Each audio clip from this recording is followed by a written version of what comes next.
here. Sandy Hamilton joins us via telephone. Sandy, good morning to you. Good morning. Happy New Year, guys. Happy New Year to you as well. Thank you for being with us. You all safe in your place? Absolutely. Yes. I'm from a vantage point that it just looks beautiful, and I don't have to be anywhere immediately. So I appreciate the option to call in this morning. And Carolyn Togans is with us as well. She's the treasurer of the Martin Luther King Scholarship Committee. Good morning, Carolyn. How are you? Good morning. Doing well. Doing well. All safe where you are as well? Yes.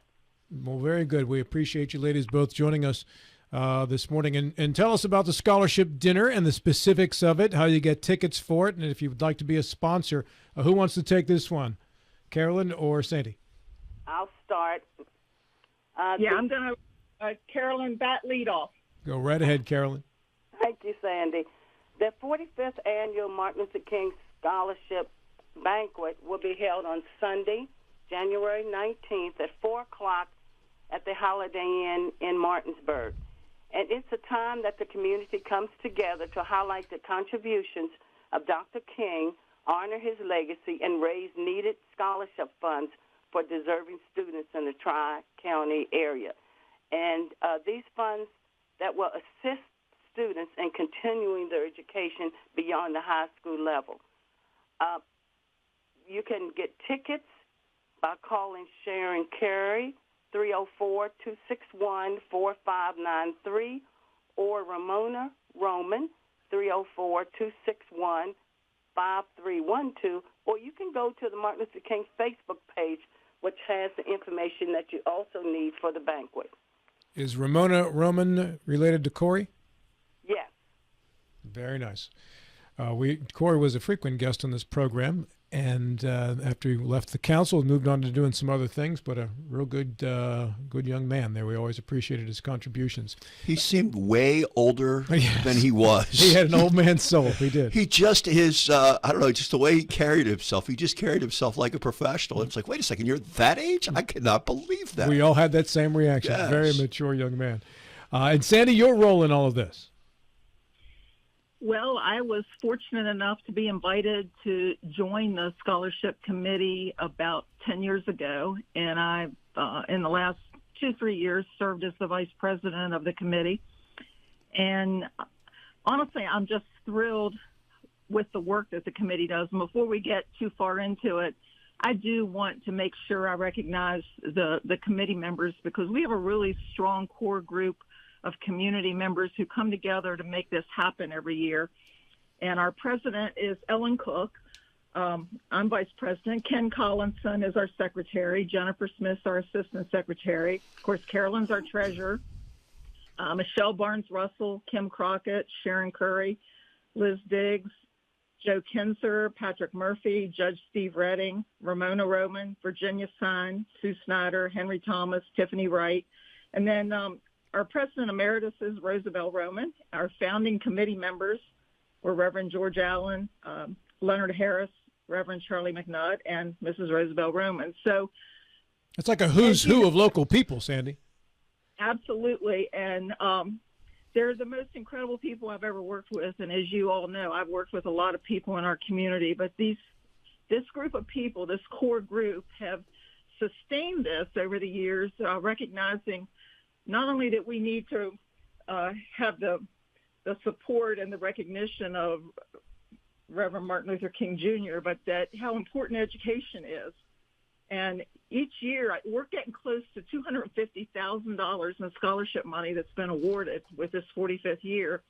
And as I look over last year's recipients, we gave scholarships to Martinsburg, Musselman, Berkeley Springs, Hedgesville, Spring Mills, Jefferson, and Washington. So every high school in Berkeley, Jefferson, and Morgan County was represented by a scholarship recipient. So it's really a regional effort, and I think something that would make Dr. Martin Luther King Jr. proud to know that we're raising money in this manner in his name.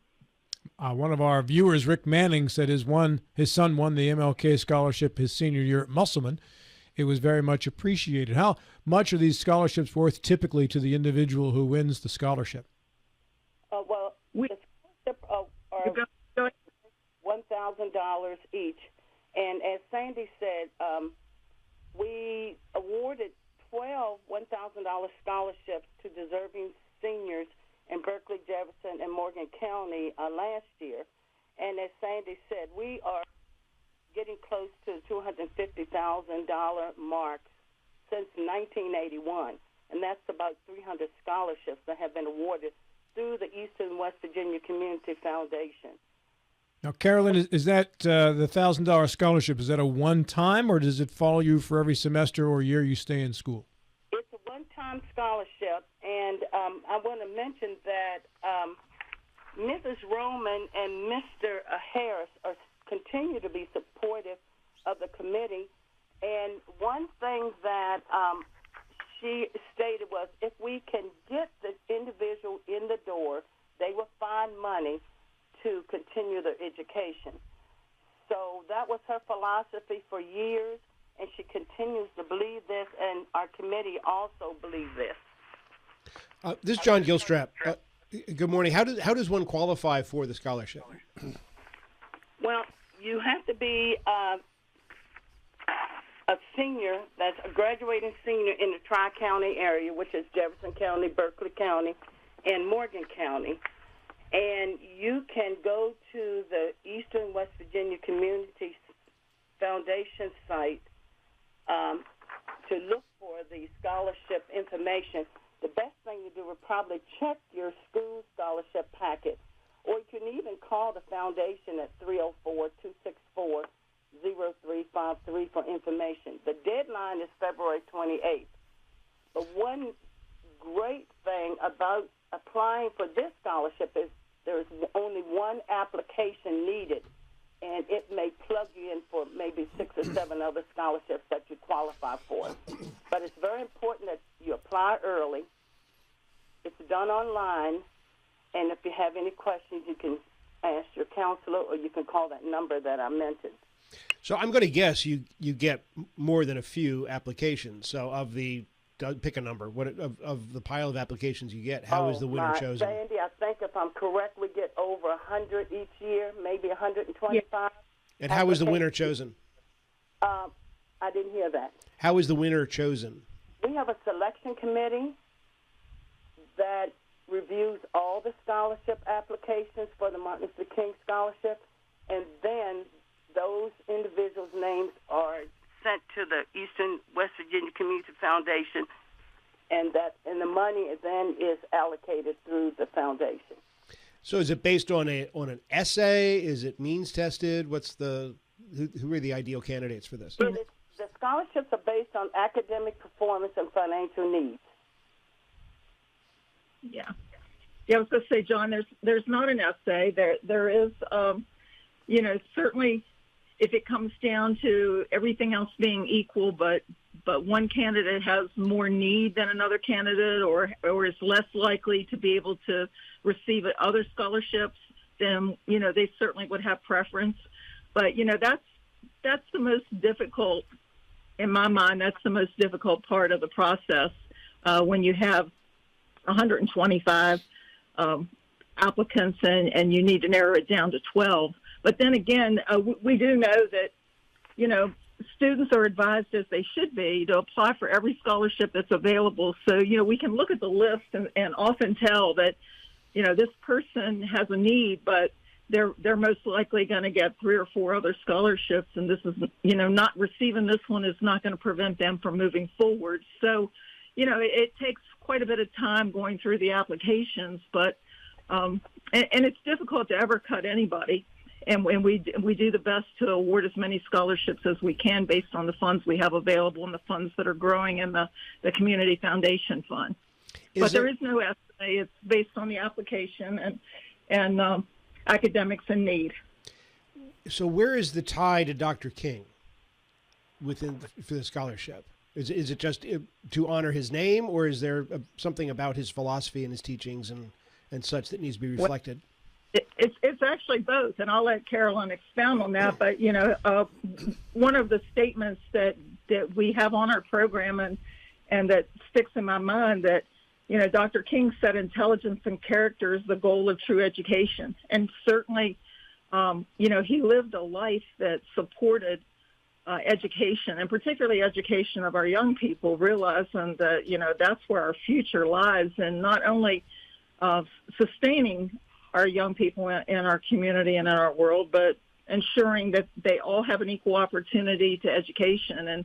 And it just seems the most appropriate time to be able to offer the scholarships, during the month of his birth.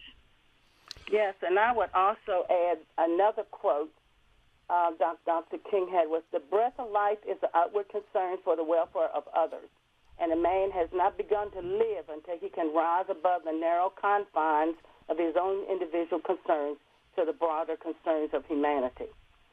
So he had many quotes that allowed us to think about the welfare of others and meeting the needs of our community. That is that's phenomenal. This is Jonathan Bodwell. Hey, Sandy, I got to tell you, I saw your name on our list last night. I was excited, and then I was bummed that you didn't brave the snow. I miss you. I hope you're doing wonderfully. Because she usually brings food with her. Well, she does. I was looking at snack time. Yeah, maybe. Speaking of which, what a wonderful event this is, okay? You said it's on the 19th at the Holiday Inn. Can you give us some information? What do you guys look for as far as sponsorships? What is the cost just to attend the event? Sure. We're always happy to have sponsors, without a doubt. The cost to attend, this is the first year in quite a while that we really had to do a little increase, just because the cost of everything we know has increased. So it's $50. Which is still a very reasonable price. It's a very nice buffet meal, and the event is always an exceptional motivational event. We have a keynote speaker, Gwendolyn McFall-Short will be the speaker this year, and I'm sure she's going to have an incredible keynote. And then we also always incorporate one of our past scholarship recipients to come back and talk particularly to the upcoming scholarship recipients and the young people that we have that are in the audience at the banquet for inspiration and motivation to know that they can do anything. They can start with a $1,000 scholarship as a high school senior going into higher ed to do great things in the world. So this year, Quentin Brown is a past scholarship recipient from 2020, and he's going to be speaking about his experiences since he received a scholarship. And it's just an incredible event where people can support one another, and I think Dr. King is pleased to know that we're honoring him in this manner and his legacy. Well, and it is, this is a big part of his legacy, was education and people being uplifted and people having opportunities. And this creates opportunities, which is a wonderful thing in our community, because there are a lot of people who need opportunities, who need a little help up so they can rise and they can excel, by their own merits. Okay, as far as sponsorships go, I want to write Bodwell Insurance myself. I want to write a check for $250. So we'll do that and get that over to you, because I believe that the greatest thing we can do is educate our kids, and something that helps kids rise up and be educated and hopefully, become leaders in our society is so important. Well, you can make a donation out to the EWVCF. That's the Eastern West Virginia Community Foundation. And in the memo, you put MLK Fund. Okay. You can mail that to the Martin Luther King Scholarship Committee, Post Office Box 983, and that's Martinsburg of 25402. Okay, great. Because we definitely, and I'm going to check my calendar and see whether I'm in town that weekend. And if I am, I want to come to the dinner. I want to hear the speakers. That just sounds amazing. Yeah, what's for dinner that day, by the way? What are we serving? It's everything. Everything? Everything. We're going to have everything from sushi to squid to. But Holiday Inn always gives us a great meal. And the one other thing I'd like to say before we close out is we definitely want to thank our supportive community. It is because of the community support and generosity that the Martin Luther King Scholarship Banquet has experienced such longevity. That's phenomenal. There's just no greater thing we can do than educate the kids. Is So this you're gonna have salad bar. You're gonna have 3 meats. You're gonna have vegetables. You're gonna have an assortment of desserts. You're gonna have coffee, tea, waters. So you're gonna have no shortage of any kind of food that you might like. So just to answer the food question. Oh, Thank yeah, you, no, Sandy. I was just being silly, Sandy. And the food at the Holiday Inn is always phenomenal. Hey, is this the main fundraiser of the year for the scholarship committee? This highlights our fundraising efforts. The main fundraiser are the solicitation letters that we send out yearly. But this is sort of a culmination of all the efforts that we've had, throughout the year. Mm-hmm. And other than the solicitation letters, are there any other events during the course of the year that you want to call attention to where you raise money or where you're just getting together? No, there isn't. This is the main event. Do you have to buy your tickets ahead of time, or will there be tickets sold at the door? We generally don't sell.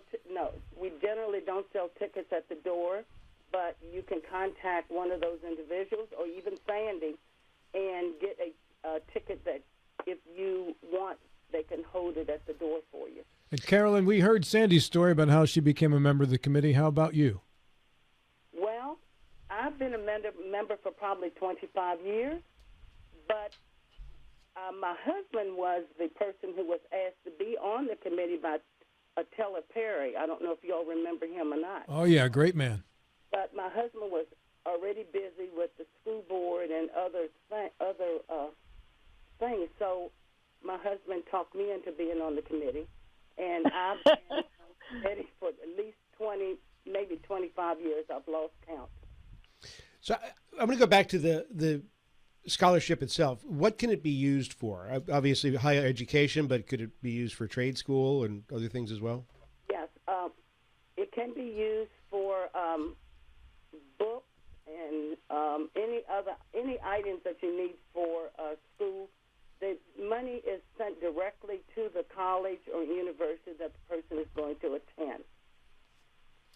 So if somebody wanted to move on, didn't want to go to higher education, I'm not sure what the right term is, or didn't want to go to college, but they wanted to go to a trade school, would it be applicable to that as well? Yeah. Sandy, I'm not sure I have the answer to that. I think we have done, in the past, we have done 2-year colleges, or we've done Blue Ridge before. Okay. But I would have to look at the documents to see if it has been changed to just a 4-year institution or not. Sandy, anything else to add? Yeah, I'm on a few different committees that we provide scholarships. As a matter of fact, I'm on the Youth Scholarship Grant Committee with the Eastern West Virginia Community Foundation as well, and then the Blue Ridge Foundation. So I could be mistaken, but I'm pretty certain that within the last 5 years we did have someone who was moving on to a trade school, or it was something similar like a diesel mechanic, that type thing. Mm-hmm. And as long as the school that they were going to attend, they were accepted and they were accredited, and we were able to pay that school directly, and they were able to make use of the scholarship, to my knowledge, unless I've confused it with one of the other scholarships. But no, you're good. I think that's just a slight change as our higher education, the way we view it, has changed. It's what someone's doing to further their knowledge in order to move into their career path.